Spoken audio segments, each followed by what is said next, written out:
हरे कृष्णा. आपल्या सर्वांचं स्वागत आहे भक्तिशास्त्री कोर्समध्ये. आपण स्टडी करत आहोत श्रीमद भगवद्गीता, जशी आहे तशी, अध्याय नंबर 11, विश्वरूप दर्शन योग.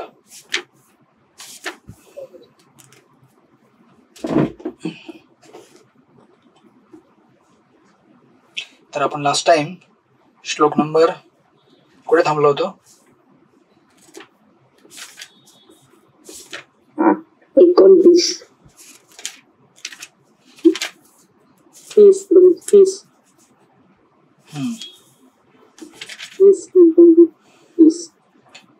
यथा प्रदीप्तं ज्वलनं पतंगा विशन्ति नाशाय समुद्रवेगा तथैव नाशाय विशन्ति लोका स्तवापि वक्त्राणि समुद्रवेगा. राईट. श्लोक नंबर 29. हरे कृष्ण. कोणीतरी एखाद्याने याचा अनुवाद वाचा, ट्रान्सलेशन.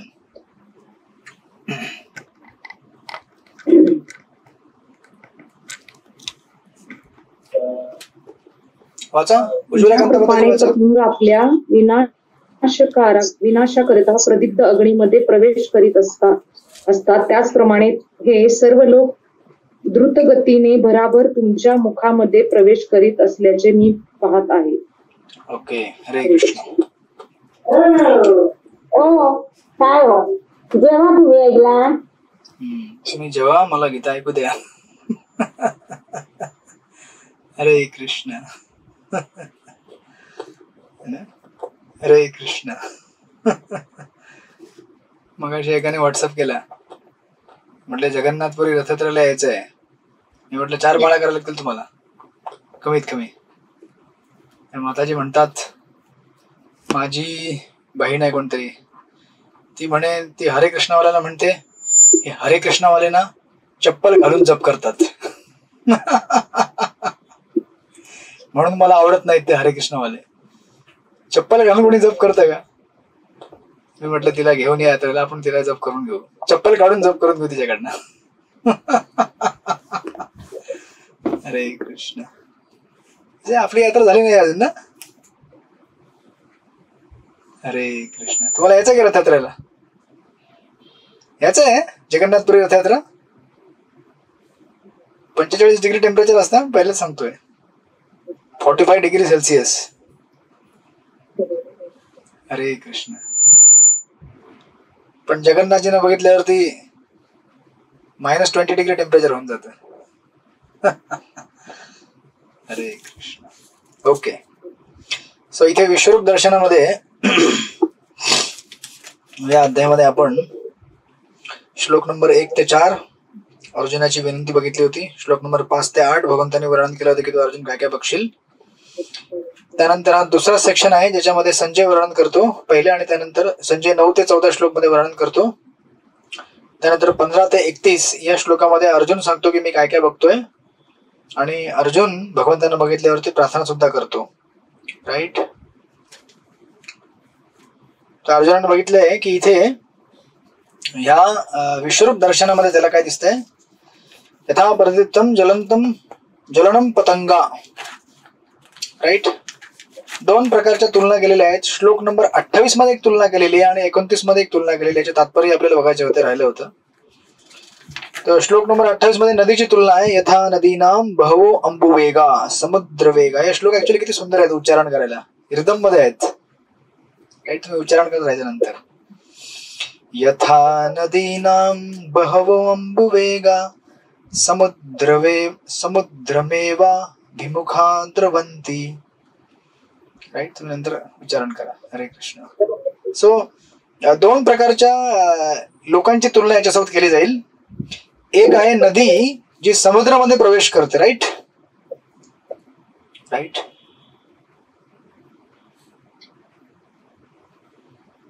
ज्याप्रमाणे नद्यांचे अनेक प्रवाह समुद्रामध्ये प्रवेश करतात, त्याप्रमाणे सर्व महान योद्धे प्रज्वलित होऊन तुमच्या मुखामध्ये प्रवेश करीत आहेत. So this is one comparison first.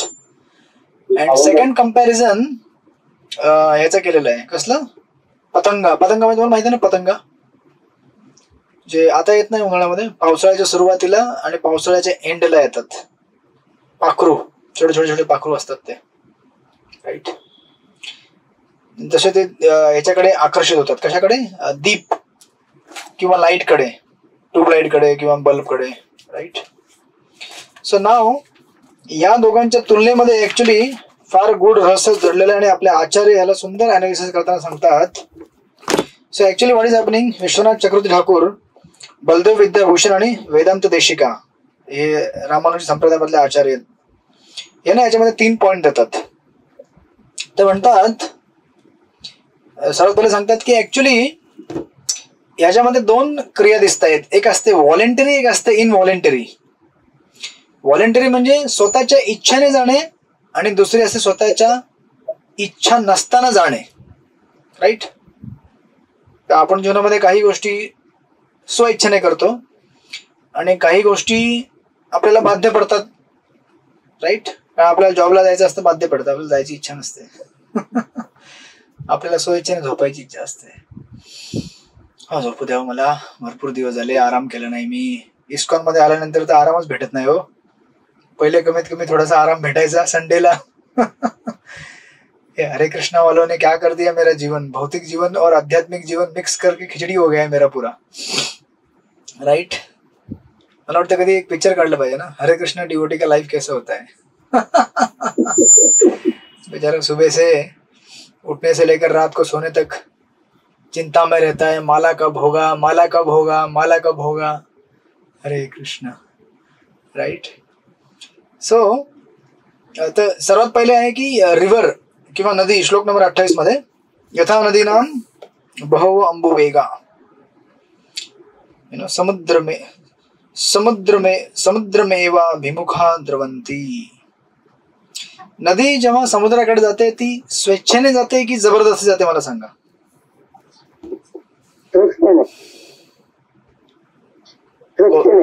Covid वायकोळेपूर्वी वानप्रस्थ आश्रम. हरे कृष्ण. आमच्या त्या एका सत्संग मधल्या, खोपोली सत्संग मधल्या माताजींचा 50वा बर्थडे होता. त्यांना म्हटलं, माताजी तुम्ही ऑफिशियली वानप्रस्थ आश्रम मध्ये एंट्री करताय. हरे कृष्ण. आमचे कोविड वायकोळेपूर्वी पण वानप्रस्थ आहेत, रिटायर्ड. सो नदी जी असते ते ऍक्च्युली जसं कुंती महाराणी पण म्हणते ना, कुंती महाराणी म्हणते की ज्याप्रमाणे गंगा ही समुद्राकडे नॅचरली फ्लो करते आणि ऑटोमॅटिक त्याकडे फ्लो होऊन जाते, त्याचप्रमाणे माझं चित्तही तुमच्याकडे जाऊ द्या भगवंता. कारण आपलं चित्त हे सहजासहजी भगवंताकडे जात नाही.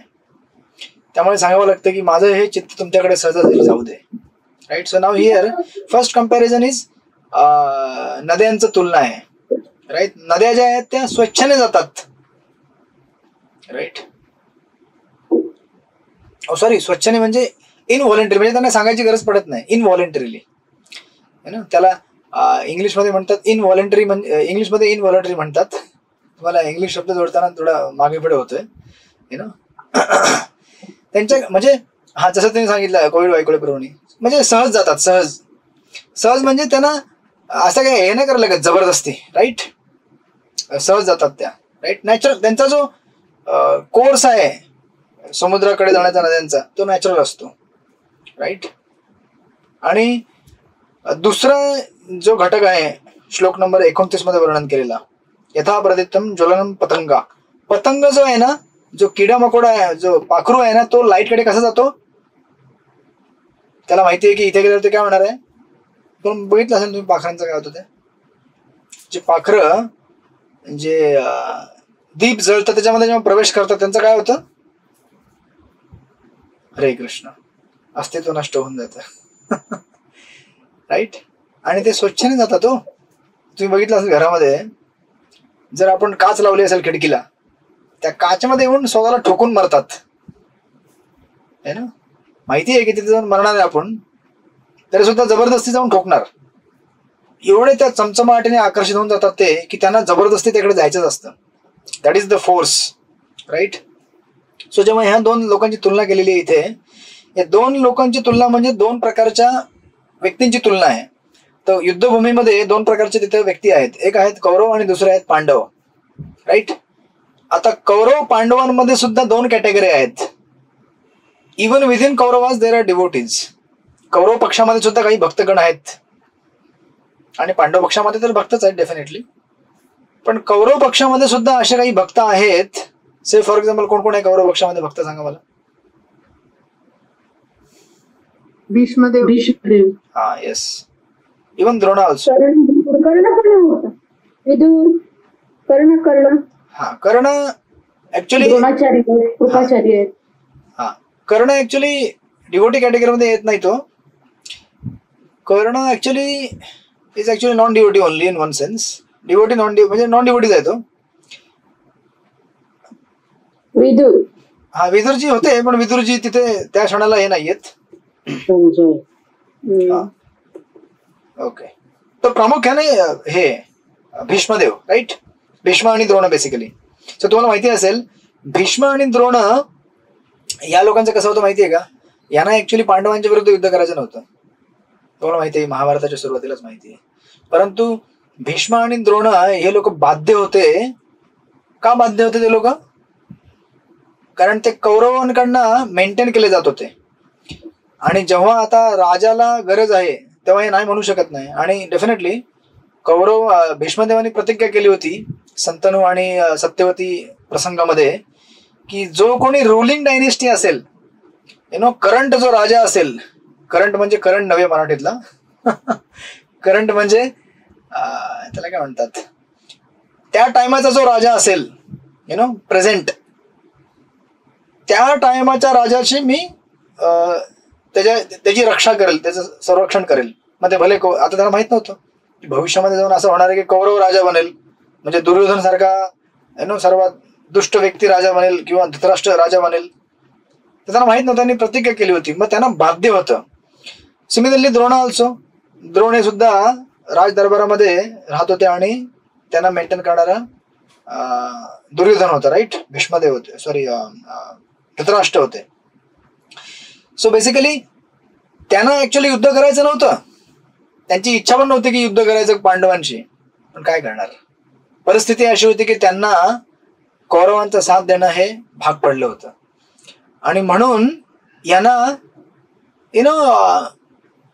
म्हणजे युद्धात जायचं नाही, पण त्यांना जावं लागलं.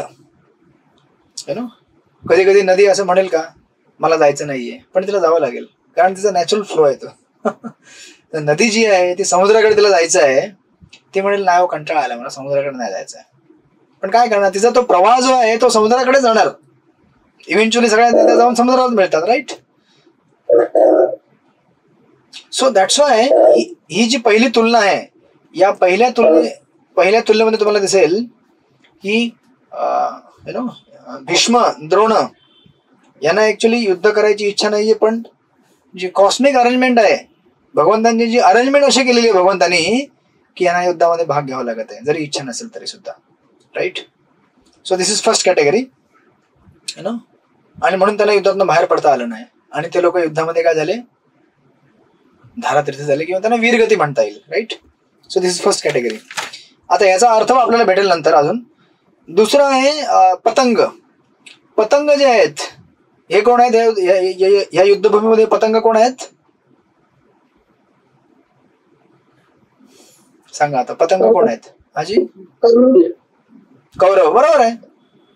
कौरव स्पेशली दुर्योधन आणि धृतराष्ट्र यांना माहिती होतं की आपण जर यांच्याकडे गेलो तर आपण मरणार.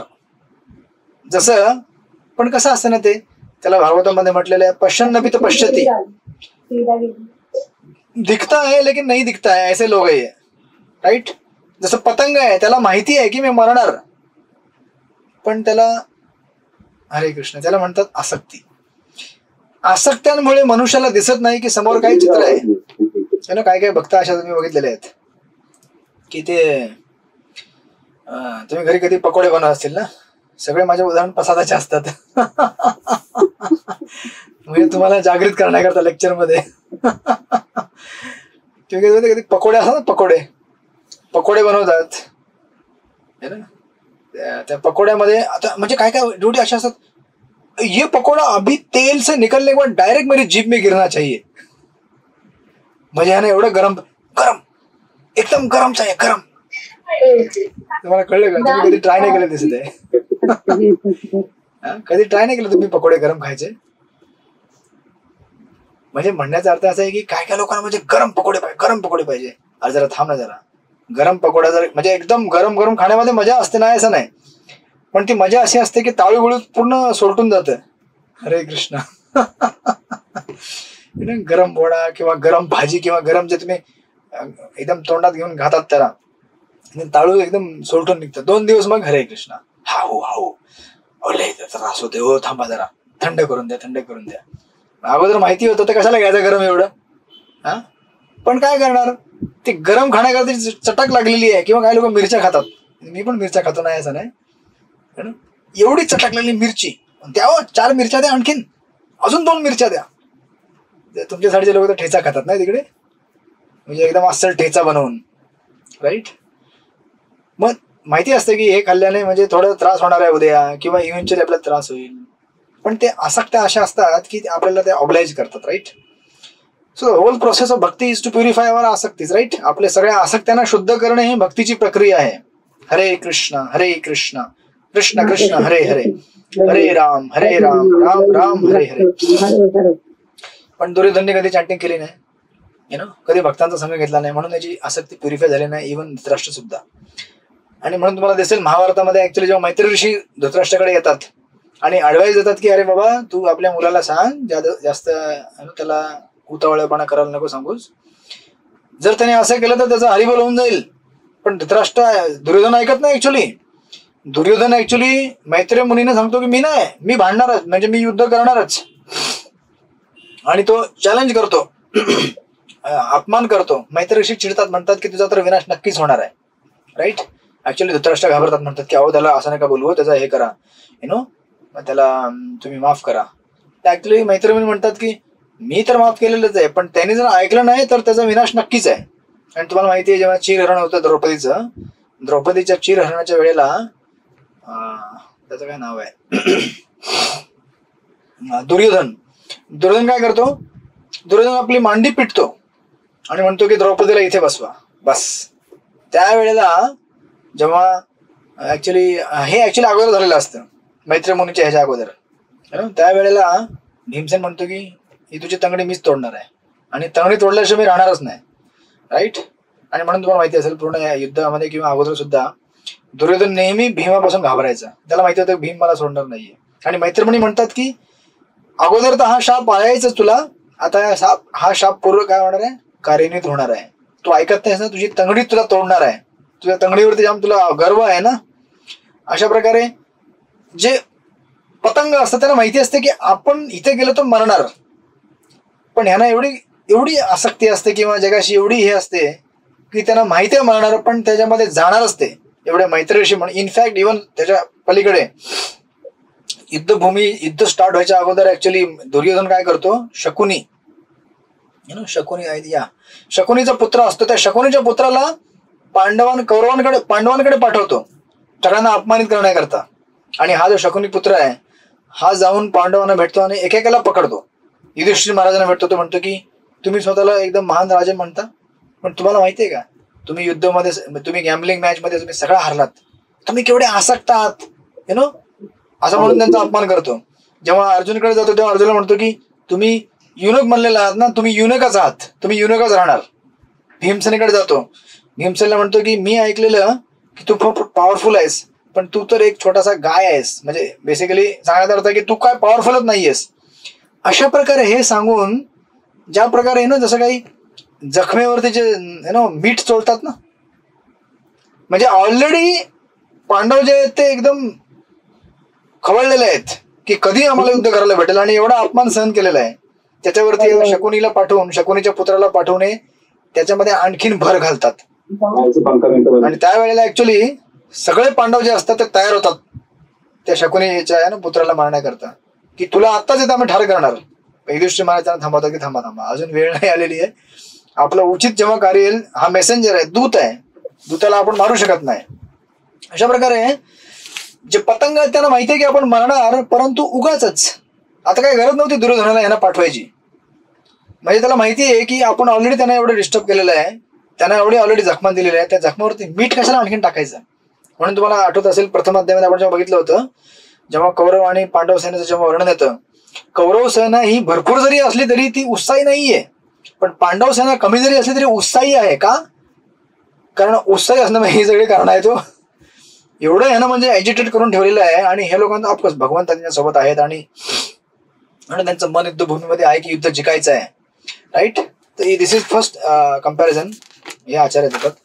दुसरं कम्पॅरिझन करताना आपले आचार्य सांगतात की ऍक्च्युली जेव्हा आता तुम्हाला काय वाटेल की भीष्मदेव किंवा द्रोण ह्यांनी जरी कौरवांच्या पक्षाने युद्ध जरी लढला असेल, पण बिचारे तर डिवोटी होते, त्यांना युद्ध लढायचं नव्हतं, मग ह्यांचा काय दोष? ह्यांची तर निर्गुण हत्या झाली नाही युद्धभूमीमध्ये, असं तुम्हाला वाटेल. परंतु आपले आचार्य म्हणतात नदीची तुलना घेऊन पुन्हा की नदीमध्ये जेव्हा समुद्रामध्ये जेव्हा नदी प्रवेश करते तेव्हा नदी समुद्रामध्ये प्रवेश केल्यावरती आपलं अस्तित्व संपवत नाही हो. नदी जी आहे ती नदी कंटिन्यू राहते. ज्याप्रमाणे भक्त ह्या जगातना आध्यात्मिक जगामध्ये जेव्हा प्रयाण करतो तेव्हा तो नष्ट होत नाही. आध्यात्मिक जगामध्ये भगवंताच्या सेवेमध्ये निरंतर अजून पुढे आणखी चांगल्या सेवा करतो. त्याचप्रमाणे भीष्म आणि द्रोण ह्या जगातना, आणि तुम्ही बघितलेलं आहे महाभारतामध्ये भागवतमध्ये 9व्या अध्यायामध्ये प्रथम स्कंदाच्या, भीष्मदेव जेव्हा या जगातना प्रयाण करतात तेव्हा ते काही विलन म्हणून प्रयाण करत नाहीत. भीष्मदेव एक महाजन म्हणून, ग्लोरियस एक भगवंतांचे परम शुद्ध भक्त म्हणून या जगातना प्रयाण करतात. त्यांची कीर्ती जीवनाच्या शेवटच्या वेळेला जगाला कळते. म्हणून बघा कधी कधी असं असतं, भक्ताने कधी विचलित होऊ नये किंवा जास्त उतावळा होऊ नये. जरी जगामध्ये 1000 लोकांनी तुम्हाला वाईट जरी ठरवलं, तुम्हाला जरी अपमानित केलं, ऑफकोर्स आपण वाट बघू नये कधी माझी भगवंत कीर्ती दाखवतायत लोकांना. परंतु भगवंत जाणतात सगळ्यांचं हृदय आणि भगवंत बघत असतात की कोण कसा रिस्पॉन्ड करतो कुठल्या सिच्युएशनला, आणि उचित समयी भगवंत त्याला त्या प्रकारे व्यवस्थित भक्तीच्या मार्गावरती स्थित करतात. तर डेफिनेटली भीष्मदेव हे महाजन आहेत, ते पहिल्यापासूनच भक्ती मार्गावरती स्थित होते. ते फक्त एक रोल प्ले करत आहेत या जगामध्ये की विपरीत परिस्थितीमध्ये असताना सुद्धा भगवंतांची भक्ती कशी करायची हा त्यांनी रोल प्ले केलेला आहे. राईट. आणि भीष्म द्रोण हे जगातनं प्रयाण केल्यानंतर भगवंताच्या सेवेमध्ये रुजू होतात. परंतु जो पतंग असतो ना, आता तुम्हाला दिसताना काय दिसेल की भीष्म पण मेले, आणि मेले म्हणजे त्यांनी शरीर त्याग केला, आणि द्रोण पण शरीर त्याग केला. भले हे चांगले लोक होते.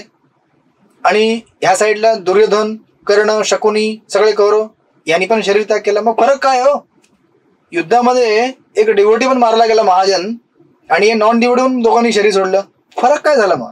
ऍक्च्युली फरक हा आहे की जेव्हा भीष्म द्रोणांनी शरीर त्याग केलं तेव्हा ते उच्च लोकांना गेले, आध्यात्मिक लोकांना गेले. परंतु दुर्योधन आणि हे सगळे जे लोक होते, किंवा एक तऱ्हेने तुलना करायची गेली तर नॉन डिवोटी, जो नॉन डिवोटी आहे तो पण मृत्यूला जातो आणि डिवोटी पण मृत्यूला जातो. बरोबर आहे का नाही? आपण मृत्यूला सामना करणार नाही का? हरे कृष्ण. तुम्ही सगळे एकदम गॅरंटीमध्ये आहात की चांगले पॉझिटिव्ह आहे. डेफिनेटली आपण मरणार नाही आहोत. आपण जेव्हा हे शरीर त्यागणार, हे कपडे सोडणार हो, या कपड्याने किती त्रास आहे आपल्याला. या कपड्यांमुळे झोप लागते, या कपड्यांमुळे भूक लागते, या कपड्यांमुळे अपमान लागला, असं वाटतं माझा अपमान झाला, भले कपड्याचा अपमान झाला असेल तर हे कपडे सुटले तर बरंच आहे आपल्याकरता. जेव्हा आध्यात्मिक आपलं स्वरूप बाहेर प्रकट होईल आपण भगवंताच्या सेवेमध्ये निरंतर राहू. परंतु जो नॉन डिवोटी आहे, जेव्हा तो शरीर त्यागेल तेव्हा त्याचं सगळं संपुष्टात येईल, आणि पुढचा जन्म त्याला आपल्या कर्मानुसार जे त्याला भेटणार आहे, कुत्रा बनेल, कोणी मांजर बनेल, कोणी काय बनेल किंवा नरकात जाईल. त्यामुळे फार फरक आहे डिवोटीने शरीर सोडण्यामध्ये आणि नॉन डिवोटीने शरीर सोडण्यामध्ये. Right. Devotee is always glorious. याला आणखीन ऍड करताना वेदांत देशिका आपले आचार्य म्हणतात, विश्वनाथ चक्रवर्ती ठाकूर आणि सगळे आचार्य, की ऍक्च्युली डिवोटी जो आहे ना, हे जीवन जगताना ज्या प्रकारे नदी आहे, पुन्हा नदीची तुलना, नदी जी असते, नदी समुद्राला भेटण्यापूर्वी कितीतरी लोकांना जीवनदान देते. बरोबर आहे का नाही? जेव्हा नदी एका स्थानापासून प्रभावित होऊन समुद्राकडे पोहोचते, समुद्राकडे पोहोचण्यापूर्वी ती कितीतरी लोकांना जीवनदान देते, कितीतरी लोकांचं आयुष्य बनवते. तुम्ही जिथे राहता तिथे नदी असेल ना? नदी नाही का तुमच्याकडे? आहे ना? मग तुम्ही त्या नदीचं पाणी पित असाल, त्या नदीच्या पाण्याने तुम्ही सगळं आपलं जीवन चालवताय, शेती होते तिथे, धान्य पिकतं. विचार करा की नदी आपलं सर्वस्व आयुष्य हे सेवेमध्येच लावते, स्टार्ट टू एंड. म्हणजे शेवटला जरी ती या जगातनं विलुप्त झाली, म्हणजे समुद्रात जाऊन ती काय विलुप्त होत नाही, ते आपलं जीवन कंटिन्यू करते आध्यात्मिक जगतामध्ये डिवोटी प्रमाणे. पण असं वाटेल की डिवोटी तो गया, तो आध्यात्मिक जगत में गया, ठीक है वो आध्यात्मिक जगत में गया, हमको मालूम है, पण जाण्यापूर्वी तो आपलं जीवन अशा प्रकारे जगतो की त्याने सगळ्या जगाला फायदा होईल, संपूर्ण जगाला त्याचा बेनिफिट होईल. राईट. आणि याच्या विपरीत जे नॉन डिव्होटी आहेत, जे पतंगासारखे आहेत, ते लोक जीवन जगताना दुसऱ्यांना त्रास देतात. तुम्हाला माहिती आहे पतंगा जो घरामध्ये तो लाईट वरती येतो, अरे तो जर आला तर तुम्हाला माहितीये काय करतात तुम्ही लोक. सर्वात पहिले तुम्हाला माहितीये की आता कचरा करणार आहे. राईट. आणि तो आल्यामुळे लाईट बंद करावं लागतं. त्याला घालवण्याकरता काय करावं लागतं माहितीये का तुम्हाला? त्याला घालवण्याकरता लाईट बंद करतात लोक. म्हणजे किती डिस्टर्बन्स आहे बघा. तो आला म्हणजे नॉन ड्युटी आला की लाईट बंद करायला लागते घरामध्ये. अरे याला लवकर घालवा यार. हा आला ना की इथे दुनियाभरच्या बाताड्या करत बसेल. कधी तुम्ही बाहेरचे लोक घरामध्ये कधी येतात, तुमचे कोणी जुने असतील ते. एक माझी मैत्रीण आहे कॉलेजमधली, म्हणजे आहे चांगली आहे ती, लेक्चर ऐकत नाही ती म्हणून सांगतोय. ती कधी येते कॉलेजला, म्हणजे सॉरी इथे मंदिरात येते, पहिलेच 5 फोन करते ती, मी उद्या येते, मी उद्या येते. मी म्हटलं अगं ये ना बाई. ये ग ये, तू ये भेटू, आपण भेटू. ती येते इथे. त्यानंतर आली की मला माहितीये ते ठरलेले असतात. तुला माहितीये तो आपल्यासोबत कॉलेजला होता, तो मला माहिती असतं की हे आता हेच बोलणार आहे. हा माहितीये ना मला, तो ना आता इथे आहे आणि असं करतोय, म्हणजे आता असा जॉब करते किंवा एवढी पोरं झाली किंवा बायका झाल्या, म्हणजे वाटेवर नवरा बायको जे काय असतील ते. आणि तुला माहितीये मग ते झाल्यावरती तुला माहितीये तो एक अजून एक होता सेम. असे 4-5 लोक ठरले असतात आमचे ज्याच्यावरती. मग तिला ती चालू करण्यावर मीच चालू करतो. म्हणतो तुला माहितीये तो एक होता. तर ह्यांच्या गोष्टी ठरलेल्या असतात. मग कधी कधी मी जेव्हा कंटाळतो, मी त्याला मेसेज दिसला की मी मेसेजला रिस्पॉन्ड नाही करत. अगो अरे मेसेज बघितला नाही मी, फार बिझी होतो, काय करणार मी आता, काय करणार. म्हणजे म्हणण्याचा अर्थ असं नाही की लोक वाईट आहेत, परंतु ह्या जगामध्ये जे भगवत भक्त म्हणून जीवन जगत नाहीत त्यांचा संघ आपल्याला कधी कधी त्रासदायक असतो. चांगली आहे ती, म्हणजे is a good human being, but काय करणार आता. आपल्याला आपल्या आध्यात्मिक जबाबदारी आहेत, आपल्याला चॅटिंग करायचं आहे, आपल्याला सेवा आहे, आपल्याला साधना आहे, तर आपल्याला कसा टाइम काढायचा प्रश्न असतो. हे लोक आले की आपल्याला एक्स्ट्रा वेळ त्यांना काढून बसावं लागतं त्यांच्यासोबत. ह्या उमेदनी की कधीतरी हे लोक चॅटिंग करतील, पण अजूनपर्यंत चॅटिंग स्टार्ट केलं नाही त्यांनी. मला वाटतं आजपर्यंत 20 वर्ष झाले असतील तिला भेटतो मी नेहमी, दर 5-6 महिन्यांनी येते ती भेटायला. म्हणजे करेल ती कधीतरी चालू करेल, उमेद आहे, तुम्ही प्रार्थना करा. तर बेसिकली नॉन डिव्होटीचं जे जीवन आहे ते आपल्याकरता क्लेशदायक असतं. ज्या प्रकारे इथे पतंग जो आहे त्याचं जीवन हे सर्वांकरता क्लेशदायक आहे. जीवन जगताना सुद्धा त्रास आहे. आणि जेव्हा जीवन ते लोक त्यागतात तेव्हा तुम्हाला माहितीये, जेव्हा हे सगळे पतंग मरतात ट्यूबलाईटच्या खाली येऊन, ह्या सगळ्या पतंगांना काय करायला लागतं, हरे कृष्ण, झाडू पोछा करा, चला आता कचरा साफ करा. म्हणजे ह्यांचा जीवनाचा सुरुवात आणि जीवनाचा एंड हा सगळा क्लेशदायकच आहे, जगाला पूर्ण त्रासदायक आहे. राईट. सो लाईक दॅट ही जी तुलना इथे केलेली आहे डिव्होटी आणि नॉन डिव्होटीच्या या 2 श्लोकांमध्ये.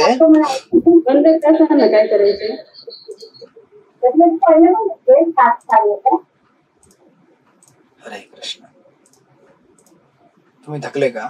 40 मिनिटं झाले आतापर्यंत, 30च मिनिटं झाले ऍक्च्युली. 8:10 पासून ते 8:40.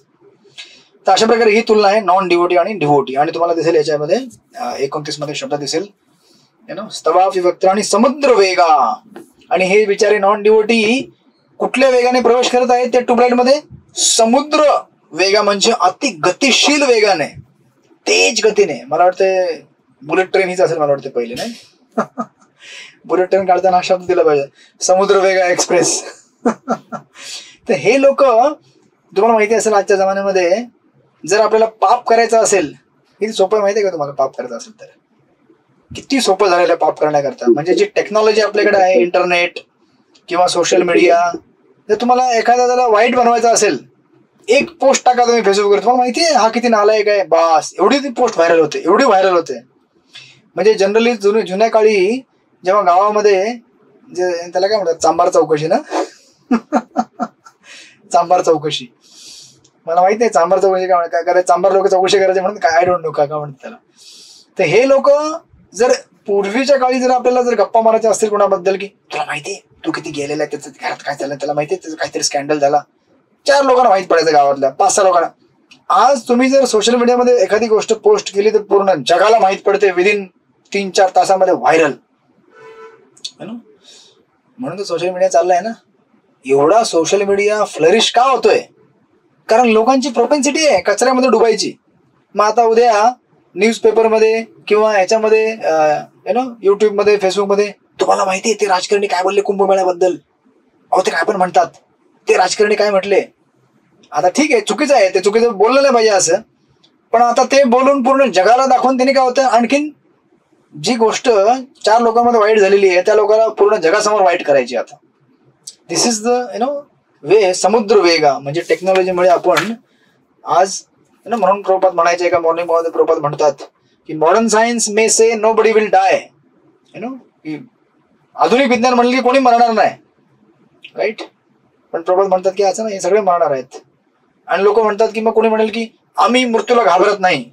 प्रभुपाद म्हणतात बरोबर आहे, तुम्ही घाबरत नाही हो, तुम्ही बेधडक जाऊन ठोकताय त्या लाईटला, ते पण कशा गतीने, समुद्र वेगा जाऊन ठोकून स्वतःला मारताय. म्हणजे लोक ह्या काळामध्ये बुलेट ट्रेनच्या स्पीडने नरकामध्ये जात आहेत, राईट.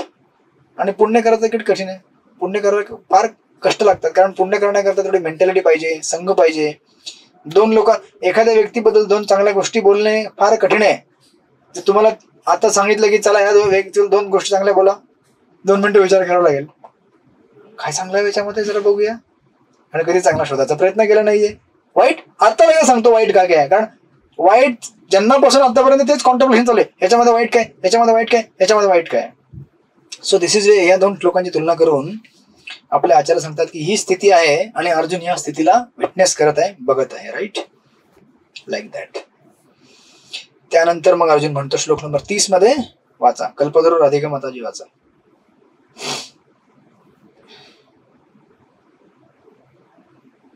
हरे कृष्णा. दंड प्रणाम प्रभू.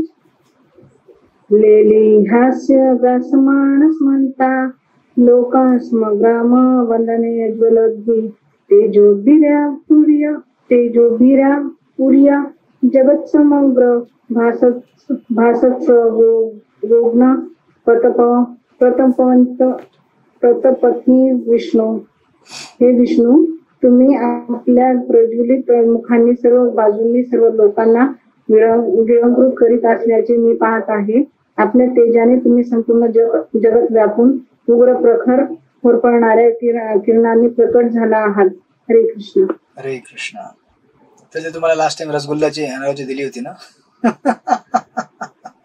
रसगुल्ला किंवा गुलाबजामुन, 2 थेंब पडले तर जिभेने तुम्ही उचलून घेता ते.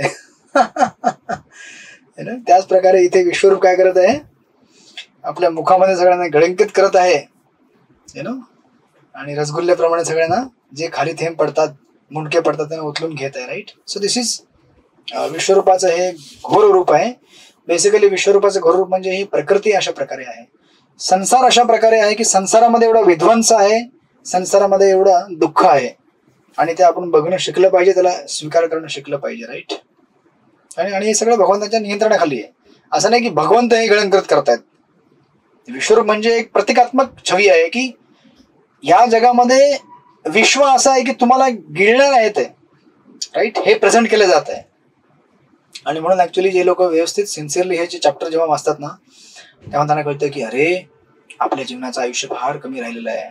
हे विश्वरूप दिसतंय, याच्यामध्ये दिसतंय बघा तिथे वरती भक्तिशास्त्रीवाले विद्यार्थी बसलेत. भगवंतांच्या ह्या दातावरती इकडे 4 लोक आहेत, तिकडे 4 लोक आहेत, तिकडे भक्ती वैभववाले, तिथे शिरपूरवाले. ऑफकोर्स शरीर आहे ते, सगळ्यांचा आत्मा जो आहे तो भगवंताच्या सेवेमध्ये भगवत धामाला जाईल, पण बॉडी करता हेच डेस्टिनेशन आहे आपल्या. आपल्या सगळ्यांच्या शरीराचा अंत हा नक्की आहे, राईट. आणि हे आपण स्वीकारलं पाहिजे. तर आता ह्या युद्धभूमीला ऍक्च्युली स्पिरिच्युअल अँगलने बघितलं तर आपण 4थ्या अध्यायामध्ये 24व्या श्लोकामध्ये बघितलेलं होतं, राईट, की ज्याप्रमाणे ब्रह्ममध्ये सगळ्या गोष्टी जेव्हा अर्पित होतात, त्यांना यज्ञकुंडीमध्ये जेव्हा तुम्ही यज्ञकुंड करणारा व्यक्ती, त्याच्यामध्ये ऑफर केलं जाणारं धान्य, यज्ञ करणारा चमचा, ह्या सगळ्या गोष्टी ब्रह्मस्वरूप प्राप्त करतात. ही युद्धभूमी सुद्धा जेव्हा भगवंतांच्या प्रसन्नतेकरता होत आहे, अर्जुन जेव्हा लढत आहे श्रीकृष्णाच्या इच्छा करता, तेव्हा या युद्धभूमीला ऍक्च्युली यज्ञकुंड मांडलेला आहे. इथे तुलना करताना आपले आचार्य म्हणतात हे पूर्ण युद्ध काय आहे, यज्ञाप्रमाणे आहे, राईट. आता यज्ञामध्ये काय काय लागतं, यज्ञ करण्याकरता यज्ञस्थली पाहिजे. तर कुरुक्षेत्र हे काय, यज्ञस्थली आहे. हे युद्ध म्हणजे यज्ञ आहे, कुरुक्षेत्र यज्ञस्थली आहे. आणि याच्यामध्ये आता यज्ञामध्ये काय दिली जाते, आहुती दिली जाते ना, आहुती. मग आहुती कोण आहे, आहुती कोणाची दिली जाते, बेसिकली कौरवांची, राईट. कौरवांची आहुती आहे आणि आहुती देण्याकरता तुम्हाला चम्मच लागतो ना, ते तूप टाकतात ते. इथे चम्मच काय आहे, अर्जुनाचा गांडीव धनुष, त्याने एक एक आहुती जाते, एक एक आहुती जाते, राईट. आणि ऍक्च्युली इथे ह्या क्षणाला दिसताना ती आहुती भगवानाच्या मुखात जाते, राईट. राईट. अशा प्रकारे हे वर्णन आहे या त्या श्लोक नंबर 30 मध्ये. त्यानंतर अर्जुन 31 श्लोकामध्ये म्हणतो, वाचा. आपण नाही आउट ऑफ द बॉक्स लोकांना वाचायला सांगूया, म्हणजे ते लोक जागृत होतील. बघूया. सुशीला बाबा मोरे आहेत का इथे? हरे कृष्ण. हरे कृष्ण प्रभूजी. वाचतो का मी? दंडवत प्रणाम. सुशीला बाबा मोरे. हा, वाचा माताजी. सुशीला माताजी वाचा वाचा. हालचाल झाले दिसते तिकडे. हरे कृष्ण. हा, येस माताजी, वाचताल का?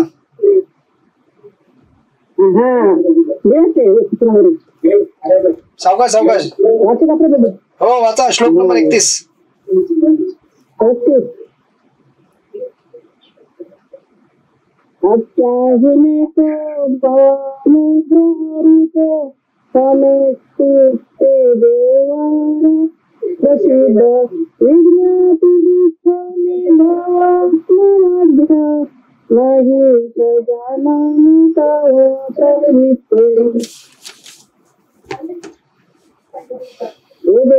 हे देवादिदेव, कृपया मला सांगा की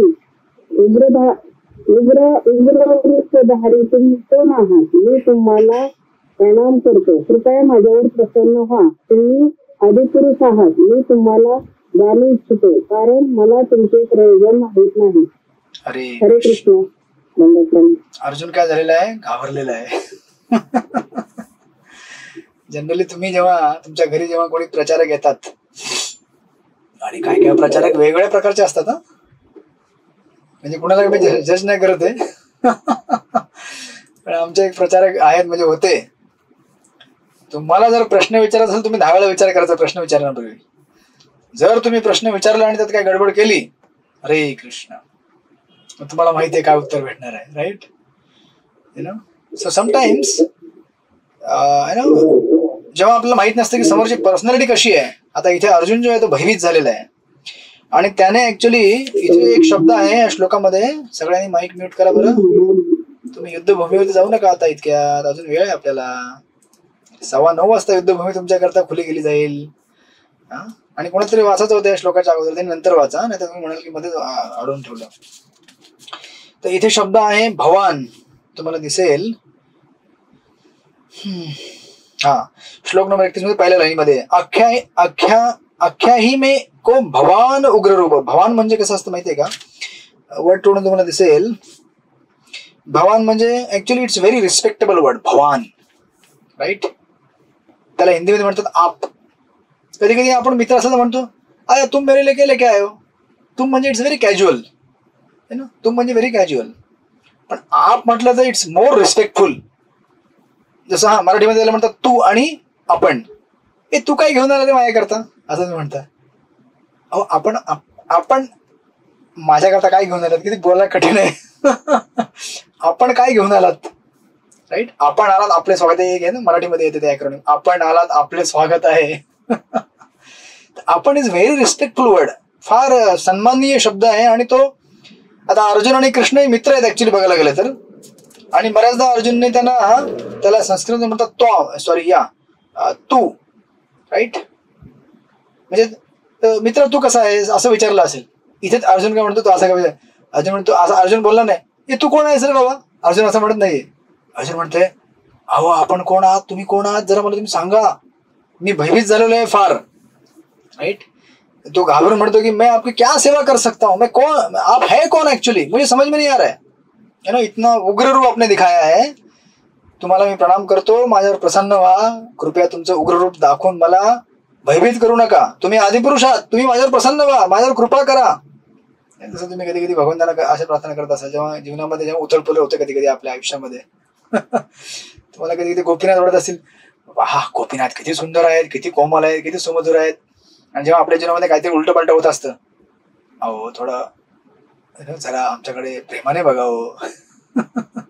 जरा कृपादृष्टी राहू द्या, मग हे रिस्पेक्टफुल वर्ड्स तेव्हा चालू होतात. राईट. अर्जुन म्हणतो की मला तुमचं प्रयोजन काय माहितच नाही, तुम्ही कोण आहात नक्की मला सांगावं, मला आता इथं राहत नाहीये. आणि मग अर्जुन जेव्हा अशा प्रकारे विचारतो त्याला उत्तर देताना भगवंत म्हणतात श्लोक नंबर 32 मध्ये वाचा. श्लोक नंबर 32 वाचतील. आता मगाशी कोणतरी वाचायचं होतं. कोण होतं ते? हरे कृष्ण प्रभूजी. दंड. अनादी लीला माताची वाचा. श्री भगवान उवाच कालोस्मी लोकस्य कृतवृद्धो लोकान् समाहर्तुमिह प्रवृत्त ऋतेऽपि त्वां न भविष्यति सर्वे ये अवस्थिता प्रत्येनुकेषु योद्धा. श्री भगवान म्हणाले, जगतांचा विनाश करणारा काळ मी आहे आणि सर्व लोकांचा संहार करण्यासाठी मी या ठिकाणी आलो आहे. तुझ्या व्यतिरिक्त पांडवा व्यतिरिक्त दोन्ही सैन्यातील सर्व योद्ध्यांचा विनाश होणार आहे. हरे कृष्ण. दंडोत्तर. बघा अर्जुन, भगवंत काय म्हणतात अर्जुनाला? मी कोण आहे? मी काळ आहे. तुम्हाला समजा उद्या तुमचा कोणी मित्र असेल आणि तुमचा एवढा जीवलग मित्र असेल आणि अचानक सडनली रिलेशनशिपचं कधी चेंज झालं आणि तुम्ही कोण आहात? मी काळ आहे आणि तुला घ्यायला आलेलो आहे मी. Hare Krishna. It's very difficult. Right. भगवंत म्हणतात कालोस्मी, मैं काल हूं. राइट. और मैं सबका क्षय करने के लिए आया हूं, सबको नष्ट करने के लिए आया हूं. आणि इंटरेस्टिंगली तुम्हाला इथे दिसेल अर्जुनाला भगवंत म्हणतात की मी सगळ्यांना नष्ट करणार आहे पण तुम्हाला सोडून. पांडवांना व्यतिरिक्त ऍक्च्युली तुम्ही जर पूर्ण महाभारत चेक केलं युद्धभूमीनंतर हिस्टॉरिकली डॉक्युमेंटेड फक्त 10 लोक जिवंत राहतात. राईट. त्या 10 लोकांमध्ये वर्णन असं आहे की ऍक्च्युली कौरव जे आहेत जेव्हा ते हारले जातात आणि पांडव जिंकतात तेव्हा त्याची त्याला प्रोग्रेशन वाईज 17व्या दिवशी ऍक्च्युली कर्ण खाली पडला 17th डे. त्यानंतर शाल्य कमांडर झाला 18व्या दिवशी. आणि 18 दिवस म्हणजे ऑलमोस्ट युद्ध संपलेलं होतं. राईट. आता जेव्हा कर्ण ज्यांचा सर्वात भीष्म गेले मोठे मोठे जे महारथी त्यांच्या ह्याच्यामध्ये होते ते म्हणजे कर्ण, भीष्म आणि द्रोण. जेव्हा कर्ण उतरला तेव्हा यांचा हरिबोल संपलेला पूर्ण ऑलमोस्ट. त्यानंतर शाल्य जेव्हा कमांडर झाला शाल्य उतरला, शाल्य गेला 18व्या दिवशी. त्याला युधिष्ठिर महाराजांनी वध करून टाकला. शकुनी सुद्धा मार लागल्यानंतर सहदेव द्वारा. मग आता उरला दुर्योधन जाऊन तळ्यामध्ये लपला होता. राईट. तुम्हाला माहिती आहे त्या ह्याच्यामध्ये. त्यानंतर ऍक्च्युली इव्हेंच्युअली भीमसेनने त्याचा पण वध केला. मग आता जेव्हा युद्ध संपलं आणि सगळे समाप्त झाले, मारले गेले दोन्ही साईडचे पक्षाचे लोक. आता एक्झॅक्टली माहिती नव्हतं किती लोक उरले किती झालेले आहेत. पांडव जे होते तुम्हाला माहिती असेल भागवतच्या प्रथम स्कंदामध्ये 7वा अध्याय आहे. पांडव जेव्हा विजयी झाले युद्धामध्ये तेव्हा ते युद्धभूमीवरतीच त्यांनी विश्राम केला. पूर्वीच्या काळी ही परंपरा होती. युद्धामध्ये जे जिंकतात ते युद्धभूमीमध्येच विश्राम करतात त्या टायमाला. आणि जे उरले सुरले लोक होते ते टेंटमध्ये आराम करत होते. आता त्या उरले सुरले लोकांमध्ये असे डॉक्युमेंटेड आहे की पांडवांच्या साईडला कृष्ण तर कृष्ण भगवंत आहेत ते उरले होते. त्यानंतर सात्यकी एक यदुवंशाचे यदुकुळातले एक हे क्षत्रिय होते. कृष्ण, सात्यकी आणि 5 पांडव. राईट. टोटल किती झाले? 8. आणि त्यांच्या साईडला अश्वत्थामा, कृपाचार्य आणि कृतवर्मा. फक्त 10 लोक जिवंत राहिले, बाकी कोणी जिवंत राहिले नाही. सो ऍक्च्युली तुम्हाला याचं अनालिसिस करताना असं दिसेल की जेव्हा इथे भगवंत असं म्हणतात की पांडवांच्या व्यतिरिक्त सगळ्या लोकांचा नाश होणार आहे. राईट. आणि हे जे काल स्वरूप आहे हे काल स्वरूप एवढं भयानक आहे. आणि ह्या काल स्वरूपाच्या मागे आपल्याकरता एक लेसन सुद्धा आहे बघण्याजोगं. जेव्हा ह्या श्लोकाचा आणि पुढच्या श्लोकाचा ऍक्च्युली श्लोक नंबर 33 आणि 34 हे 2 महत्वाचे श्लोक आहेत. या ऍक्च्युली पूर्ण अध्यायामध्ये 11व्या अध्यायामध्ये हे श्लोक फार महत्वाचे आहेत. श्लोक नंबर 32, 33 आणि 34. स्पेशली 33 आणि 34 इन्क्लुडिंग 32 सुद्धा. आता तुम्ही जेव्हा ह्याला बघता इथे म्हणतात भगवंत रतेपी. रतेपी म्हणजे तुझ्या व्यतिरिक्त पांडव व्यतिरिक्त दोन्ही सैन्यातील यांचा नाश होणार. राईट. या रतेपीचा दुसरा एक अर्थ आपले आचार्य देतात. म्हणतात की अर्जुन तू जर युद्ध लढला नाहीस ना तरी सुद्धा या युद्धामध्ये हे सगळे लोक मारण्यात जाणार आहेत. राईट. नाव आता जेव्हा तुम्ही इफ यू गो तो व्हर्स नंबर 33, आपण 33 श्लोकामध्ये जाऊया आणि मग तात्पर्य करता आपण पुन्हा मागे येऊया. इथे या श्लोकाचे तात्पर्य करता आपण पुन्हा मागे येऊ. राईट. श्लोक नंबर 33 वाचा. गोपीगण माताजी वाचा श्लोक नंबर 33. हरे कृष्ण. तस्मात् त्वमुत्तिष्ठ यशो लभस्व चित्वा शत्रुन् भुङ्क्ष्व राज्यं समृद्धं मय्यैव ते निहताः पूर्वमेव निमित्त मात्रं भव सव्यसाची. म्हणून उठ, युद्धास तयार हो आणि यश प्राप्ती कर, शत्रूवर विजय मिळव आणि समृद्ध राज्याचा उपभोग घे. माझ्या योजनेनुसार त्यांचा पूर्वीच मृत्यू झाला आहे आणि हे सर्वेसाची. युद्धामध्ये तू केवळ निमित्त मात्र होऊ शकतोस. हरे कृष्ण. हरे कृष्ण. हा श्लोक जो आहे ना, हा श्लोक सगळ्यांनी लिहून ठेवा आणि भिंतीवरती लावून ठेवायचा. म्हणजे आतापर्यंत मी 50 श्लोक दिले तुम्हाला भिंतीवरती लावण्याकरता, पण त्यातला हा एक श्लोक आहे. One of the most important verse in the Shrimad Bhagavad Gita. जेव्हा तुम्हाला कधी 2 गोष्टी आपल्या जीवनामध्ये होत असतात, एक तर अहंकार किंवा निराशा. जेव्हा अहंकार होईल तेव्हा सुद्धा हा श्लोक वाचायचा, जेव्हा नैराश्य येईल तेव्हा सुद्धा हा श्लोक वाचायचा, आणि जेव्हा कधी काय वाटणार नाही तेव्हा भगवद्गीतेच्या क्लासमध्ये यायचं किंवा तेव्हा तुम्ही नॉर्मल असणार ना. नॉर्मल माणसं क्लासमध्ये येतात. ज्या लोकांना अहंकार झाला ते लोक येत नाही, आणि ज्या लोकांना निराशा झालेली ते लोक, म्हणजे कोणी आला नाही मी त्याला म्हणत नाही बाबा, इथे ज्यांना निराशा झालेली ते पण येत नाही. ते आपल्या एका कोपभवन मध्ये बसतात. मला निराशा झाली, मला निराशा झाली. मग काय करणार?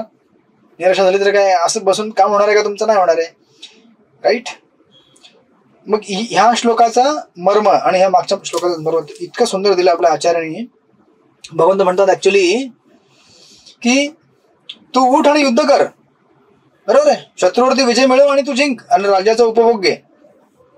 मग तुम्हाला दिसेल की ऍक्च्युली अर्जुनाने जरी युद्ध केलं नसतं तरी हे कुरुक्षेत्र युद्ध हे कोण जिंकणार होता? बोला की कोण जिंकणार होता? पांडव. हा. उद्या शिरपूरमध्ये ना, शिरपूर ना तुम्ही लोक, सर शिरपूर ना, अर्धे लोक शिरपूर. हा, शिरपूरमध्ये तुम्ही जरी मंदिर बांधलं नाही तरी ते मंदिर बांधलं जाणार आहे. हरे कृष्ण. शिरपूर, धुळे, जळगाव, तुम्ही जिकडे जिकडे आहात सगळे लोक, नाशिकमध्ये ऑलरेडी मंदिर आहे. किंवा हे ना, हा श्लोक मी कधी वाचायचो माहिती आहे का? जेव्हा मी बुक डिस्ट्रीब्युशनला जायचो ना, पुस्तक वितरणाला, पहिले एकदम 2012ला असताना मी दररोज जायचो बुक डिस्ट्रीब्युशनला, एव्हरी डे, तर मी हे श्लोक वाचून जायचो कि अरे अगर मैं नहीं जाऊंगा तो भी बुक डिस्ट्रीब्यूट होने वाला है, एक काम करता हूं मैं जाता हूं और क्रेडिट ले लेता हूं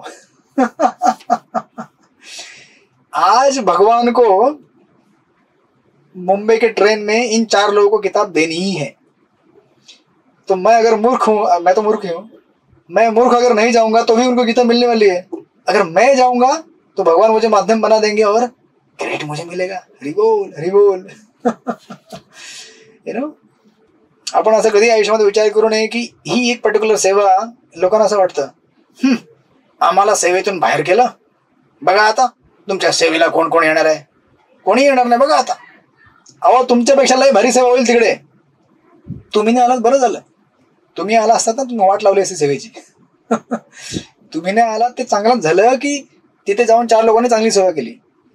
आयुष्यामध्ये कधी असं समजू नये की माझ्याशिवाय हे मंदिर चालू शकत नाही, माझ्याशिवाय हा भक्तिशास्त्री क्लास चालू शकत नाही, माझ्याशिवाय यात्रा होऊ शकत नाही, माझ्याशिवाय हे सेंटर चालणार नाही, माझ्याशिवाय हे घर चालणार नाही. सगळं चालेल हो. आणि कधी कधी लोक वाट बघत असतात, अरे कधी निघून जाईल यार, हा गेला तर चांगलं होईल, ही सेवा चांगली होईल, हे आमचा सत्संग चांगला चालेल. तर आयुष्यामध्ये आपल्याला एक एक फालतूचा विचार असतो नेहमी की मी मोठा आहे आणि माझ्याशिवाय काय होऊ शकतच नाही. इथे अर्जुनाला भगवंत म्हणतात तू काय चीज आहेस.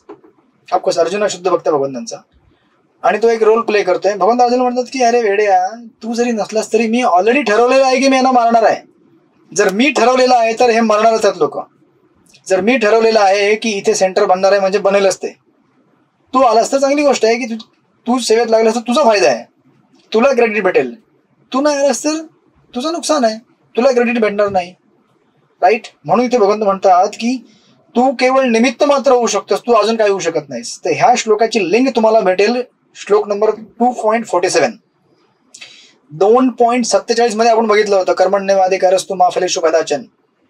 मा कर्मफल हेतुर्भूर मा तो संगी असतं कर्मणी, की या जगामध्ये स्वतःला तुम्ही करता मानू नका. मग करता नाहीत, मग तुम्ही कुठलं कर्तव्य करण्यापासून दूर पण जाऊ नका, कारण तुम्ही दूर पण जाऊ शकत नाही. तुम्हाला कर्म करायचंच आहे आणि कर्म केल्यावरती त्या कर्माचं फळ तुम्ही घ्यायचं नाही हे पण अगोदर सांगितलं भगवंतांनी. मग तुम्ही म्हणाल की मला कर्म करायचं नाहीये, त्या कर्म म्हणजे कर्म करायचं पण कर्माचं फळ घ्यायचं नाहीये, त्याचा करता मी पण नाहीये, असं कसं मी कर्म करू? भगवंत म्हणतात शुद्धी करता कर्म करायचंय, कारण ही सेवा केल्याने तुझी शुद्धी होईल, तुला भगवत भक्ती प्राप्त होईल. राईट. सो नाव इथे तुम्हाला तात्पर्यामध्ये दिसेल भगवंत म्हणतात, प्रभू म्हणतात, युद्धभूमीमध्ये जो निपुणतेने बाण सोडू शकतो त्याला सव्यसाची असे म्हणतात. अर्जुनाला या ठिकाणी सव्यसाची म्हणून संबोधन आले आहे, कारण शत्रूंना मारण्याकरता बाण सोडण्यामध्ये तो अत्यंत निपुण होता. तू केवळ निमित्त मात्र हो. निमित्त मात्र हा शब्दही अत्यंत महत्वपूर्ण आहे. संपूर्ण जगताचे संचालन भगवंतांच्या योजनेनुसार होत आहे. ज्ञानाचा अभाव असणाऱ्या मूर्खांना वाटते की प्रकृतीचे संचालन ही योजनेविनाच होत आहे आणि सारे सृष्ट पदार्थ हे आकस्मिकरित्या उद्भवलेले आहेत. राईट. तुम्ही उद्या जर डोनेशन नाही दिले काय मंदिरामध्ये प्रसादाची कमी पडणार आहे का? तुम्हाला असं वाटत असेल तर तुम्ही किंवा मला जर असं वाटत असेल की अरे मी जर क्लास घेतला तर त्यांचा क्लास कोणी घेणारच नाही, हरे कृष्ण, मग माझ्यासारखा मूर्ख कोणच नाहीये. गहन अंधकारामध्ये आपण आहोत. आपण ज्या प्रमाणामध्ये असा विचार करू की माझ्याशिवाय हे चालू शकत नाही, म्हणजे त्या प्रमाणामध्ये आपण या जगामध्ये बद्ध झालेलो आहोत. राईट. म्हणून इथे अर्जुनाला भगवंत म्हणतात की ऍक्च्युली तू काय कर, ही सेवा घे, कारण मी ऑलरेडी सेवा करून घेतलेली आहे, तू फक्त नाव लावून घे. मी कशाला लावलं? आता तुम्ही मला सांगा, या जगातल्या सर्व सेवा भगवंतच करून घेतात, भगवंताला नावाची गरज तरी काय आहे? किती नाव लावून घेणार? भगवंत कंटाळतात, म्हणतात अरे मला नको नाव. हा पूल मी बांधला, हे घर मी बांधलं, हे राज्य मी निर्माण केलं, राईट, याला मी मोठं केलं, याला मी जन्म दिला, सगळी नाव मी कशाला घेऊ? मी कंटाळलो हे नाव घेऊन, आहे का नाही? भगवंत म्हणतात तू घे नाव, तुझ्या नावाने घे. चल तू आणि स्पेशली तू माझा डिवोटी आहेस म्हणून मला बरं वाटतं की तू माझा डिवोटी आहेस, म्हणून तुला मला नाव द्यायचंय, तुला क्रेडिट द्यायचंय. राईट. आणि म्हणून भगवंत म्हणतात, इथे प्रभुपाद पण म्हणत आहेत की जे सुचवतात की कदाचित सृष्टी अशी होती किंवा अशी असेल किंवा तशी होती, परंतु कदाचित असे असेल आणि तसे असेल या प्रश्न उद्भवण्याचे कारण नाही. या प्राकृत जगतात सर्व काही विशिष्ट योजनेनुसार घडत असते. ही योजना काय आहे? ही प्राकृत सृष्टी म्हणजे जीवांना स्वगृही भगवत धामात परत जाण्याची संधीच आहे. मग तुम्ही मला सांगा, भगवंतांची योजना आहे की प्रचार व्हावा आणि लोक भगवंतांचे भक्त बनावे आणि भगवत धामाकडे जावे. तुम्ही प्रचार नाही केला म्हणजे का प्रचार होणार नाही का शिरपूरमध्ये? होईल ना. असं किती लोकांना वाटतं की माझ्या सेंटर चालू शकत? हात वर करा. असं वाटतं तुम्हाला निविदा माताजी की जर उद्या निविदा माताजी जर इस्कॉन चौपाटीमध्ये नाही आला नाही तर कोणी येणार नाही इथे?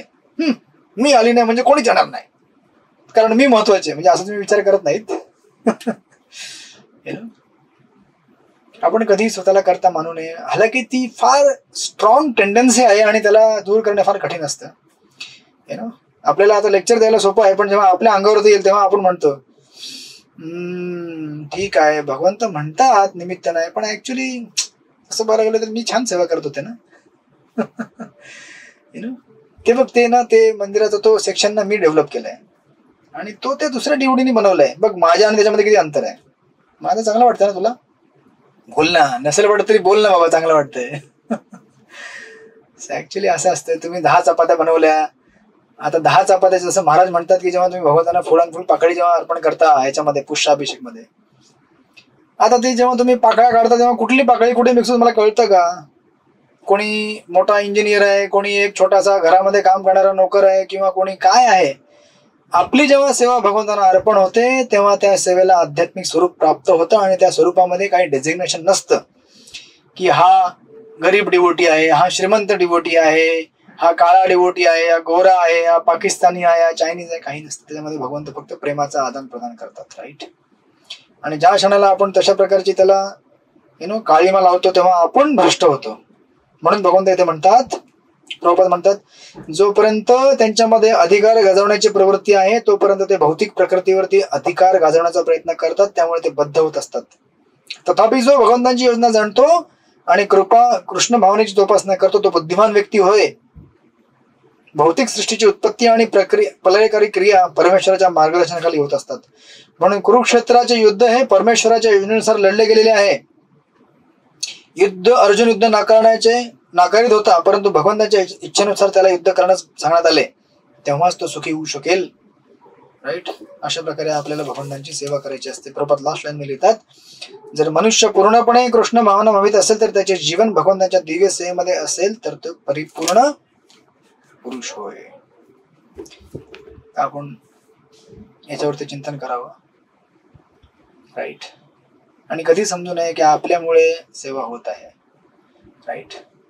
आता यावर्षी इस्कॉन चौपाटीने 6 लाख पुस्तकं वाटली. राईट. तर मला कधी असं वाटायचं, इस्कॉन चौपाटीने 6 लाख वाटली, त्याच्यामध्ये मी होतो. मी होतो.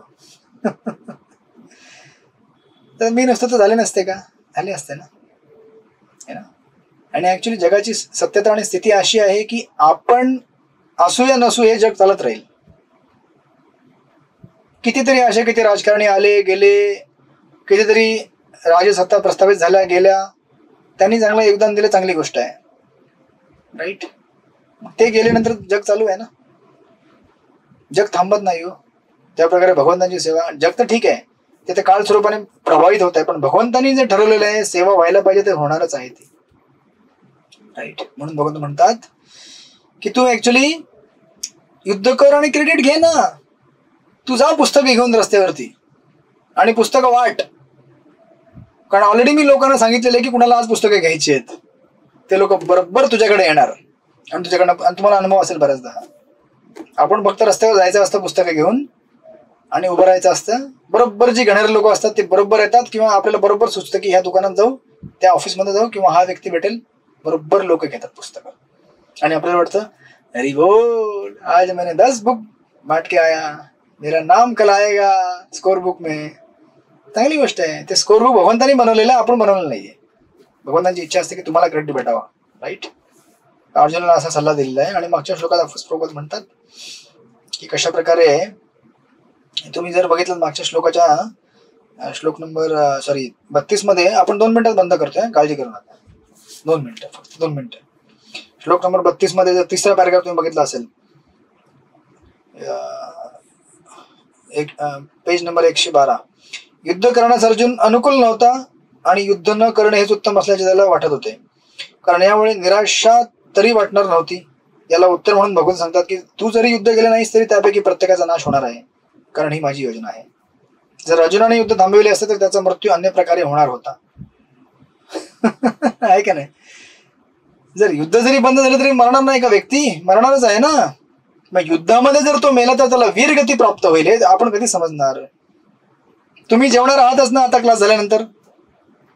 जेवण झालेलं ऑलरेडी झालेलं आहे. असं म्हणजे आता मग डेझर्ट घेणार, काहीतरी आईस्क्रीम किंवा काय असं काहीतरी खाणारच आहात ना. मग सिंपल आहे, जे खाणार आहात ते देवाला भोग लावून खावा. खाणार तर आहातच ना, देवाला भोग लावून खावा. फिरायला जाणारच आहात ना, वृंदावनला जावा, जगन्नाथपुरीला जावा. आपल्या सगळ्या क्रिया आपण करणारच आहोत, तर आपण भगवत भावनेमध्ये केलं तर आपल्याला त्याचं क्रेडिट भेटतं. गंगेचं पाणी गंगेला जर अर्पण केलं आपण, गंगा म्हणते माझंच पाणी मला ऑफर करतोय, किती शहाणा, लई शहाणा आहे, माझंच घेऊन मला देतोय. असं नाही म्हणत गंगामाई, म्हणते किती माझं छोनू छोनू बाळ बघ, किती छोट्या छोट्या उंजळीमध्ये किती पाणी येतं हो. गंगा किती अफाट मोठी आणि छोटूचं पिल्लू आहे. गंगो हे पाणी तुझ्या करता, घे. म्हणते माझा बाळ ये बाळा ये. भगवंत पण असे म्हणतात की अरे भगवंतांना काय, भगवंतांना काय गरज आहे आपल्या सेवेची? काय गरज आहे त्यांना सहस्त्र लक्ष्म्या सेवा करत आहेत आणि आपण चिल्लर मच्छर एक हातामध्ये छोटासा एक समोसा घेऊन घ्या, तो पण एवढा अपेक्षेने की ऑफर करून मला परत भेटेल. अरे पूर्ण अपेक्षा आणि भावनेने की घ्या, लवकर घ्यावं, है ना. काय हरकत नाही. सुरुवातीला असं असतं, हळूहळू चेतना आपली बदलेल. पण असं काय तात्पर्य आहे. आपण मग पुढे कंटिन्यू करू. अजून एक श्लोक राहिलेला आहे 33 नंबरचा, तो पण 34, तो पण अजून एक सुंदर श्लोक आहे. आणि 33चं तात्पर्य काही थोडंसं राहिले, आपण बघू नेक्स्ट टाइम. तर आपल्या सगळ्यांना गौर पौर्णिमेच्या हार्दिक शुभेच्छा. सगळ्यांनी प्रार्थना कर माझ्याकरता की चांगली भक्ती करेल मी, वैष्णवांचे अपराध कमी करेल आणि सगळ्यांच्या सेवेमध्ये राहील. तुमच्या प्रार्थनेने आतापर्यंत सेवा चाललेल्या आहेत. तर गौर पौर्णिमा आणि नित्यानंतर दिवशी फार महत्वाचे दिवस असतात, जेव्हा प्रार्थनेची गरज असते सगळ्यांना. तर तुम्ही प्रार्थना करा, मी पण तुमच्याकडे प्रार्थना करेल आणि आपण कंटिन्यू करू. मग निमित्त मात्र म्हणायला कंटिन्यू करू. या जगामध्ये भगवद्गीतेची ध्वनी जी आहे त्याचं उच्चारण होत राहील, या मार्गावरती आपण चालू. हरे कृष्ण. कोणाला काही विचारायचं बोलू शकता. अजून 5 मिनिटं आहेत आपल्याकडे ऑफिशियली. हरे कृष्ण. हा बोला निवेदिता माताजी. हा प्रभूजी, आता तुम्ही एवढं सगळं ज्ञान देतच आहे, तर म्हणजे 2 गोष्टींमध्ये असं तफावत होतं ना, की म्हणजे भक्तीमध्ये आलं तर सगळं व्यर्थ वाटतं, सगळ्या गोष्टी म्हणजे सांसारिक गोष्टी आणि जरा भक्तीचं महत्व पटले म्हणून. तर मग आता आपण म्हणजे गृहस्थाश्रमामध्ये आहोत, तर त्या सगळ्या गोष्टी कराव्याच लागतात ना, म्हणजे मुलांसाठी, घरासाठी आणि भरपूर म्हणजे असं म्हणजे ज्या गोष्टी करू नये असं वाटतात का ते करावे लागतात. पण घेऊन जातो प्रभू, गोंधळ होतो, कन्फ्युजन होतं की कोणत्या वेळेला काय करायला पाहिजे. हरे कृष्ण. थँक्यू. आता म्हणजे आपण हे नाही करू, हरे कृष्ण.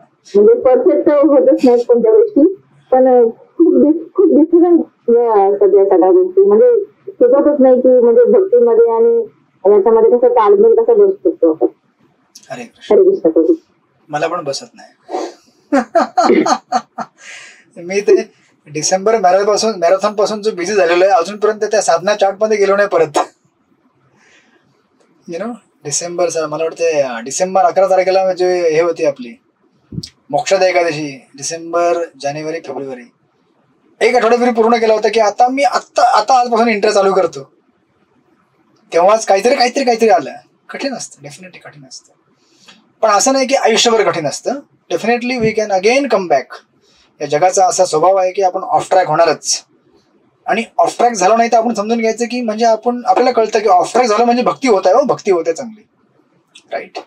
आपल्याला कळतं आणि भगवंत आपल्या भावनेला प्रतिसाद देतात, विचार करतात की हा विचार करतोय की कधी याला परत ट्रॅकवरती यायचं आहे. तर दिस हॅपन्स. आपण या जगामध्ये आहोत तर आपले भौतिक शरीर आहे, त्याला पण आराम लागतो, त्याला जेवण द्यावं लागतं, राईट. त्याला आपण नकारू शकत नाही, ही सत्यता आहे या जगाची. पण जेवढं काही आपण, म्हणून बघा, हे टाइम झाल्यावरती जेव्हा आपण घराकरता, संसाराकरता, कुटुंबाकरता टाइम देतो, त्यानंतर जो वेळ आपल्याला थोडा पण भेटतो ना, त्याच्यात जर आपण कृतज्ञतेने भक्ती केली की किती देवाने माझ्यावर कृपा केली की मला एवढा वेळ दिला, तर आपली भक्ती आपल्याला कुठे घेऊन जाईल माहितीये का. आणि याच्या अगोदर काही लोक असतात, मी तुम्हाला टाइम देतोय सेवेला, माहितीये का तुम्हाला मी किती बिझी आहे, तरी पण मी तुम्हाला टाइम देतोय, मंदिरात येऊन 1 तास मी सेवा केली. हरे कृष्ण. असं नाही. आपलं परम सौभाग्य आहे की आपल्याला ह्या जगातील कचऱ्यामधनं बाहेर काढून 1 तास आपल्याला देवाकडे यायला वेळ भेटतं. तुम्ही भक्ती छाती क्लासमध्ये येता, एकत्र सत्संग करता, आपण सगळे मिळून डिस्कस करतो भगवद्गीता. याच्यावरती आपल्याला कृतज्ञता पाहिजे भगवंताकडे की आपल्याला किती भगवंतांनी कृपा दिली की 1 तास शांतपणे बसून मी भगवद्गीता ऐकू शकलो. मला तरी लय कृतज्ञता वाटते, कारण बाकी सगळ्या रुटीन मधनं ब्रेक असतो माझ्याकरता की आता 1 तास तरी शांतपणे भगवद्गीता अभ्यास करूया आता.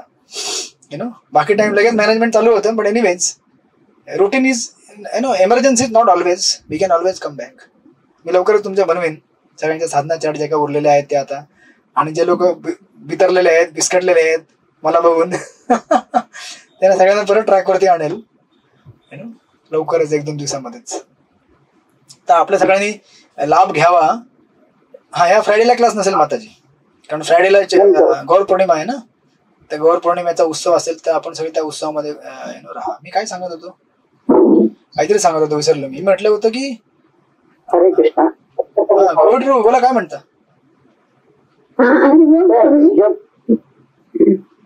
बोला कोविड रू बोला, पहिले कोविड रू बोला. जपाचं पुस्तक मराठीचं आजची सांगता. येस ते जर चालू आहे, ते सांगितलं मी त्या माताजीने दिलं होतं मी कॉन्टॅक्ट आमच्या गिफ्ट शॉपचा. त्यांनी किती कॉन्टॅक्ट सांगितलं माहिती मला, पण आपण सगळ्यांनी नक्की घ्यावं ते पुस्तक. चांगलं पुस्तक आहे, it's a very good book आहे चॅन्टिंग इम्प्रूव्ह करण्याकरता. आणि दुसरं मी सांगत होतो की ते चैतन्य चरित्रामृत 50% सेट निघालेले, मला स्कोर करायचं म्हणून नाही. बोला माताजी. मराठीमधून आहे का? आय थिंक आहे. अंतरीचा दिवा म्हणून आहे, जर्नी विदिन मराठीमध्ये आहे. अंतरीचा दिवा आहे, तुम्हाला मी फोटो पाठवतो, आहे मराठीमध्ये ट्रान्सलेट झालेला आहे. तर तुम्हाला ज्याला कोणाला चैतन्य चरित्रामृत घ्यायचे असतील सेट, तुम्ही सगळ्यांनी घ्या. तुम्ही सगळे इस्कॉन चौपाटी सेंटरला जोडलेले आहात. आता जनरली तुम्हाला मराठीमध्ये काहीतरी 1500 रुपयाला काहीतरी आहे, नंतर तुम्हाला डबल प्राइस पडेल. चैतन्य महाप्रभूंची लीला आपल्या सगळ्यांकडे असावी असं नका विचार करू की मी आता भगवद्गीता वाचते, मी कधी चैतन्य चरित्रामृत वाचेल. नाही, घरी घेऊन ठेवा. चैतन्य चरित्रामृत हे असं उत्तम दर्जाचा ग्रंथ आहे, याच्यामध्ये गीता पण आहे, भागवत पण आहे, सीसी पण आहे, तिन्ही गोष्टी आहेत. तर तुम्ही ज्यांच्याकडे नसेल त्यांनी जरूर घ्या, कारण अर्ध्या किमतीमध्ये आहे. इथे मुंबईमध्ये काही लोकांना मी कन्व्हिन्स करून त्यांच्याकडनं स्पॉन्सरशिप काढून घेतलेली आहे. ते लोक रेडी झाले घ्यायला, तर तुम्ही लाभ घ्यायचा. तर ही गोष्ट आहे. आणि आणखीन ज्याला कोणाला रथयात्रा यायचं असेल त्यांनी मला पाठवा मेसेज, आपण व्यवस्था करू. आपण दंडवत प्रणाम प्रभूजी. हा बोला मधुरब्रज माताजी. प्रभूजी मला चैतन्य चरितामृत हवं होतं मराठीमधलं. हा चालेल, आपण आता ग्रुप वरती चालू करूया चैतन्य चरित्रामृत मॅरेथॉन. ठीक आहे, 1.5 दिवसामध्ये आपण 50 सेट बनवूया. जे आता तुम्ही पहिलं नाव टाका, असं टाका मला चैतन्य चरित्रामृत सेट हवा आहे, खाली 1 नंबर मधुरब्रज माताजी. ठीक आहे, त्यानंतर मग सगळ्यांनी आपली नावं टाकत जावा. नाही खरंच नक्की घ्या. चैतन्य चरित्रामृत एवढं सुमधुर आहे, तुम्ही वाचायला घेतलं तुम्हाला म्हणजे राहणार नाहीत पूर्ण केल्याशिवाय. एवढं सुमधुर आहे ते आपण मॅरेथॉन करूया 2 दिवस, आज आणि उद्या 3 दिवस. आंतरिक आहे ना महाराजांचं पुस्तक आहे. काय म्हणताय? किती स्कंद आहे प्रभूजी चैतन्य चरित्रामृतचे? किती स्कंद आहे? आता दोघांनी एकत्र बोलल्यावरती मला काहीच आवाज येणार नाही. एक आवाज आला. किती स्कंद आहेत? 9 स्कंद आहेत. 9 पाठ असतात त्याचे. आंतरिक दिवा प्रभूजी महाराजांचं पुस्तक आहे ना, ते माझ्याकडे आहे प्रभूजी. ते मी आता वाचले. खूप सुंदर पुस्तक आहे प्रभूजी महाराजांचं. नक्की वाचलं पाहिजे. अद्भुत पुस्तक आहे. जर्नी होम नंतर this is the second book Maharaj यांनी लिहिलेलं आहे. ऍक्च्युअली महाराजांनी एवढं दिलं आपल्याला, पण महाराजांनी डॉक्युमेंट केलं नाहीये. बघायला गेलं तर महाराजांचे लेक्चर जर तुम्ही डॉक्युमेंट केले ना, तर अशी पुस्तकं निघतील ना, all will be best sellers. Anyway ते मोठं कार्य आपल्याकडे आहे. तर सगळ्यांनी नाव टाका ती आपल्या ह्याची चैतन्य चरित्रामृत. ती गोष्ट एक आहे. आणि यात्रेला कोणाला यायचं असेल तर मला सांगा, आपण जाऊ. किंवा आपली एक यात्रा प्लॅन करायचीच आहे. मला कळत नाही कधी प्लॅन करावी. मला असं वाटतं आपण जगन्नाथपुरीला जाऊ, आहे ना? नाही, लांब आहे ना, इथनं भरपूर लांब आहे. 2 दिवस जायला 2 दिवस यायला लागतात. ठीक आहे, हा यात्रेचा फार साऊथ इंडियाची यात्रा करायची. Okay south India. पण मला दुसरा प्रश्न विचारायचा. ते आपलं चैतन्य चरितामृत आहे ना, ते आपण लँग्वेज चेंज करून देऊ शकतात का? माझ्याकडे हिंदी सेट आहे. चालेल, देऊ ना. मराठीतून मिळेल? चालेल, देऊ ना, घेऊन या. ओके. नाशिक यात्रा काढूया, आधी छोटी मग मोठी. हरे कृष्ण. हे पण चांगलं आहे. नाशिक पण चांगलं आहे. हो प्रभूजी, नाशिक यात्रा सांग. नाशिकला तर तुम्ही जाणारच आहात, कारण 2027 कुंभमेळा आहे. म्हणजे ऑफकोर्स त्याच्या अगोदर आपल्या भगवद्गीता पूर्ण होईल आपली त्याच्या अगोदर. मग तेव्हा करूया ना प्रभूजी. ओके करूया. भरपूर विचार आहेत, पण आपलं शरीर छोटं आहे आणि आपले कॅपॅसिटी छोटे आहेत. ओके, सेवागुण लीला माताजी, तुम्हाला काहीतरी बोलायचं होतं, बोला. सेवागुण लीला माताजी. पेपर कधी होणार प्रभूजी? दुसरा 7 डिसेंबर. पहिले म्हणजे चेकिंग बोलताय की नवीन पेपर? नाही, पेपर द्यायचा राहिलाय माझा अजून. अरे हा, ह्या लोकांनी दिलं ना का पेपर? आता मला कळलं की मी पेपर चेक करू शकत नाही. 69 चॅप्टर. हे बघा, पेपर पण एक्झाम बाकी आहे. ज्या लोकांचे पेपर बाकी आहेत त्यांच्यामुळे बाकी लोकांचे पेपर चेक होत नाही. हे कारण आहे ऍक्च्युली मेन.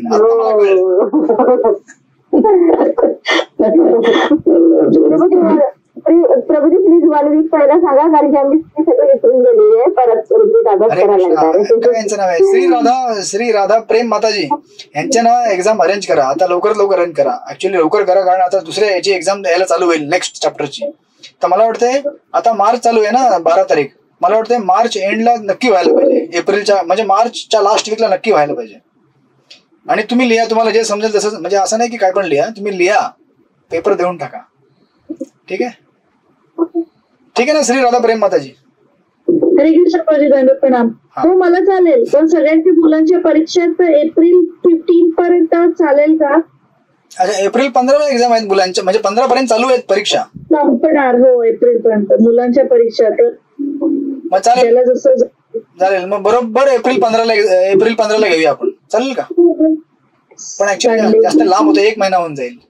मुलांच्या परीक्षा मग यांचं काय घेणं देणं? मुलं अभ्यास करतात, हे थोडे अभ्यास करतात. मुलं आपला अभ्यास करतील, हे लोक भगवद्गीता अभ्यास करतील. नाही ठीक आहे प्रभूजी, मेसेज टाकते ग्रुपमध्ये, त्या पेंडिंग ग्रुपमध्ये. एक काम करा, एप्रिल फर्स्ट वीक घ्या. एप्रिल फर्स्ट वीक, ठीक आहे. एप्रिल फर्स्ट वीकला कुठला तरी एखादा संडे पकडा आणि त्या दिवशी करून टाकूया आपण. ठीक आहे, ऍक्च्युली आटपून टाका, नाही तर मग ते तुम्हाला नंतर हेडेक होईल डोक्यावर, कारण अजून आता 3 पुढच्या अध्यायाची एक्झाम चालू होणार आहे. ओके, हरे कृष्ण. प्रभूजी पुढच्या अध्यायाची का जुन्या लोकांची राहिलेली? नाही, पुढच्या अध्यायाची तर अजून टाइम आहे, कारण अजून आपला आताशी 2च अध्याय झालेत ना, अजून वेळ आहे. अच्छा अच्छा जुने ज्यांचे राहिले त्यांची एक्झाम करायची. ठीक आहे? अच्छा अच्छा. Yes, ओके, हरे कृष्णा. श्री प्रभुपाद की जय. नाही, शुक्रवारी होणार नाही, शुक्रवारी गौर पौर्णिमा. सगळ्यांनी प्रार्थना करत राहा.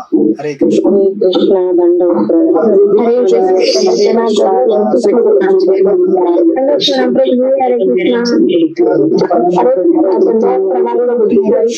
कृष्णा. दंडवत प्रणाम प्रभूजी. Thank you very much. हरे कृष्णा. दंडवत प्रणाम. हरे कृष्णा. दंडवत प्रणाम प्रभूजी. हरे कृष्ण दंडवत प्रणाम बोल. हरे कृष्ण. कृष्णा.